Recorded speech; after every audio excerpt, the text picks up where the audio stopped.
do segundo ano do CETEM. Desculpa ter demorado a começar a gravar isso para vocês, mas vocês estão vendo aí nessa imagem, né? Problema técnico.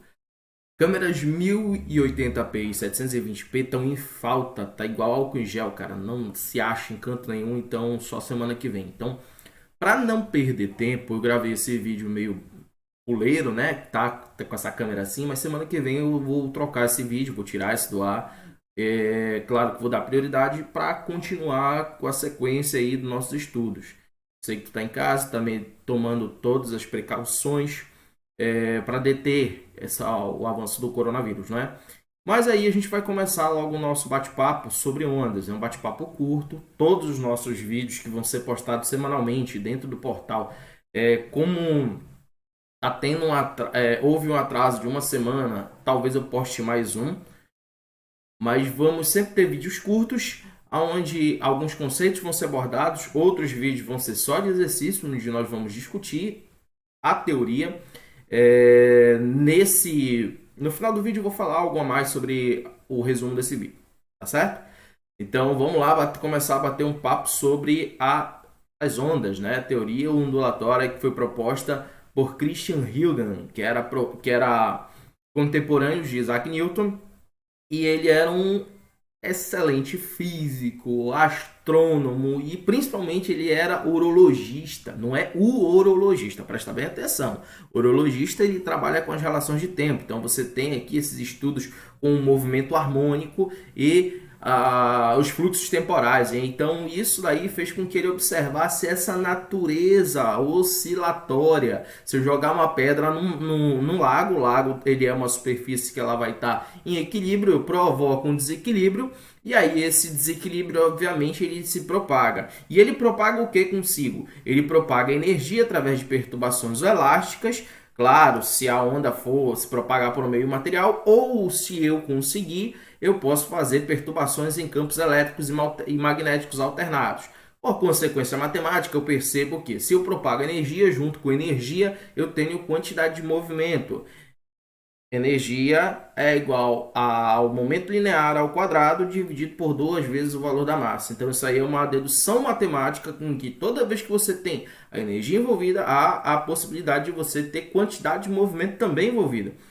Essa onda, vale lembrar, ela não desloca a matéria. Então se cair uma bola, por exemplo, no meio de uma piscina, e a pessoa tentar fazer onda para a bola andar, isso é inútil. A onda ela não desloca partículas, ela não desloca matéria, ela desloca energia e junto com energia, obviamente, vai quantidade de movimento. No caso da onda eletromagnética, também existe a mecânica também, né? Existe o estudo da informação, a teoria da informação, que a informação ela também é transmitida através dessa onda, ok?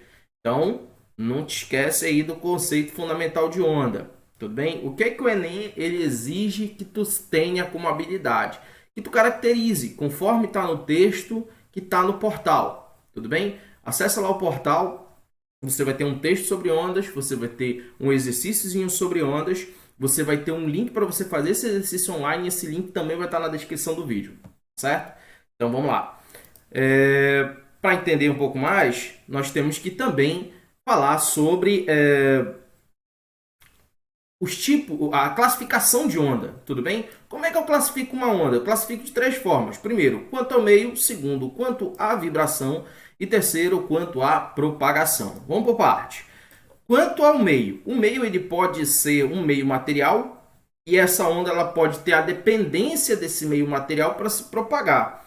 Ou essa onda pode não ter dependência nenhuma do meio material. Quando a onda precisa de um meio material para se propagar, nós chamamos isso de onda mecânica. Quando ela não precisa de meio material, ela se utiliza de campos elétricos e magnéticos e por algumas propriedades que só são estudadas no ensino superior, essa onda ela consegue se propagar. Então essas ondas são chamadas de eletromagnéticas. No ensino médio, tu tem um foco maior nas ondas mecânicas, em um estudo posterior que nós vamos chamar de acústica. Na ótica, nós analisamos o caráter geométrico das ondas eletromagnéticas, mas não aprofundamos por falta de aparato matemático. Tudo bem? Então, essa primeira classificação, você observa A onda precisa da matéria para se propagar? Ela é mecânica. Se não precisa, é eletromagnética. O clássico exemplo de onda mecânica é o som. O clássico exemplo de onda eletromagnética é a luz. Digamos, e quando falamos de luz, nós falamos do espectro visível, que vai cerca de 300 a 900 nanômetros, e as outras áreas do espectro também podem ser chamadas de luz, mas não visíveis. Tudo bem?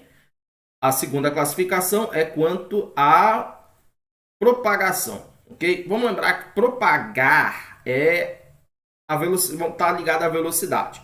Então, vou usar o exemplo aqui do coronavírus, né? O que faz o coronavírus propagar são as pessoas. Ele não tem meio de se locomover se não for a partir de pessoas. Pessoa, se eu freio o fluxo de pessoas, eu freio também a propagação do vírus. Para onde essas pessoas vão, elas levam consigo o vírus na velocidade em que elas estiverem. Tudo bem? Então a onda não é diferente. Eu tenho o epicentro da onda e essa onda, a partir dali, ela toma várias direções. Tudo bem? Só que essas direções, elas podem acontecer em uma dimensão. Esses sentidos, eles podem acontecer em uma dimensão, como no caso de uma onda em corda, em duas direções, são as ondas nas superfícies, e em três direções, como são as ondas que se propagam normalmente. O som, por exemplo, ele se propaga na superfície, ou seja, na área, e se propaga onde? Na profundidade. Então, aqui eu te trouxe o exemplo do sonar, aqui eu trouxe o exemplo de uma cuba de ondas, onde você tem ondas sendo analisadas na superfície, e você tem aqui a corda. Fábio, como é que eu sei se a onda é uni-, bi ou tridimensional? Eu olho para o meio. O meio, se ele tem uma dimensão, a onda é unidimensional. Duas, como uma superfície, são duas dimensões. Três, então você tem um volume. Quantas dimensões tiver o meio, determina a quantidade de dimensões que a onda vai se propagar. Ela se propaga em quantas dimensões o meio permitir que ela se propague. Certo? Então, lembrando, propagação tem a ver com velocidade. Lá na frente nós vamos ver como é que eu calculo essa velocidade de propagação. Existem formas de diminuição da velocidade de propagação. Jogando para o vírus, que nós falamos também esse mesmo termo, propagação, a forma de deter é tirando o meio propagador, ou seja, mexendo com o meio propagador. Por isso a importância do isolamento social, de você não estar próximo de outras pessoas que vão a outros lugares, que têm contato com outras pessoas e que possam, assim, fazer com que o vírus tenha mais hospedeiros e possa se multiplicar mais, certo? A última forma de classificar uma onda é quanto à vibração. Vibrar é repetir um tipo de movimento. Então, eu vou te dar um exemplo aqui na corda. Se eu sacudir, eu vou sacudir para cima e para baixo. Mas a onda ela se propaga na horizontal. E aí, o que acontece? A vibração ela é perpendicular à propagação. Nesse caso aqui, nós temos uma onda chamada transversal. Quando tu tens uma mola presa a uma parede, por exemplo aqui, você sacode essa mola. E aí, o que vai acontecer? Essa onda ela vibra e ela propaga na mesma direção. Essa onda eu chamo ela de longitudinal. E existe um caso muito particular dos sólidos em que você tem a onda mista. O que é uma onda mista? É quando no meio eu percebo tanto comportamento de onda mecânica quanto... comportamento de onda longitudinal e comportamento de onda transversal. Eu não consigo separar. Então, lá na sismologia, nós temos classificações de dois tipos de onda. Tudo bem? Existe a onda Love, a onda Rayleigh, mas a gente chama geralmente isso de onda primária e onda secundária. A onda primária geralmente é uma onda longitudinal, ela não causa tanto estrago. Mas a secundária, ela é uma onda transversal, então ela pode provocar muito dano na superfície, tá certo? Então esse tipo de onda nós chamamos de ondas mistas. Observações importantes. Toda onda eletromagnética ela é obrigatoriamente transversal. Não há o que se discutir. Se vier perguntando na tua prova, marca, nem pergunta muita coisa. Quando o meio de propagação é líquido ou gasoso e você tem uma onda mecânica, essa onda exclusivamente é uma onda longitudinal, porque líquidos e gases não conseguem suportar um negócio chamado força de cisalhamento. É o que faz esses meios quebrarem, como o vidro, que é um fluido muito viscoso, ele quebra porque ele não foi feito para vibrar. Ele não aguenta a tal força de cisalhamento. Já o sólido não. O sólido tem onda mecânica. O sólido, aliás, que propaga onda mecânica, ele pode propagar do tipo transversal. A corda é um sólido, só que é um sólido maleável. Tá certo? Vamos lá. Então, essas daqui são as 3 classificações fundamentais de onda. E aí, partimos então para finalizar com os elementos de onda. Que elementos são esses? Para estudo matemático, nós temos que considerar esse exemplo aqui. É exagerado. O cara está vibrando aqui uma corda, existe o ponto aonde que liga a árvore e a corda. Esse eixo aqui nós chamamos de eixo de equilíbrio. A parte superior, que teoricamente teria a maior quantidade de energia potencial, você tem aí o que chamamos de crista de onda. A parte inferior nós chamamos de vale, teria o que? Uma menor energia potencial. A distância entre a crista e o eixo de equilíbrio e o vale ao eixo de equilíbrio, nós chamamos isso de amplitude.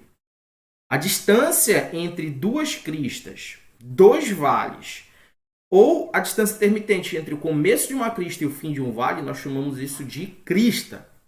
Desculpa, de comprimento de onda. Esse comprimento, ele marca o quanto mede uma onda completa. Uma onda, ela é um evento periódico, ela é um evento que se repete. Ou seja, eu não preciso estudar a onda toda, basta estudar um pequeno pedaço dela. E aqui, olha, eu destaquei nesse quadrado o que a gente chama de fase. Existe a fase crista, a fase de amplitude positiva e a fase de amplitude negativa. Por que eu destaquei? Por que isso é importante? O próximo vídeo eu vou falar sobre reflexão e refração, ok?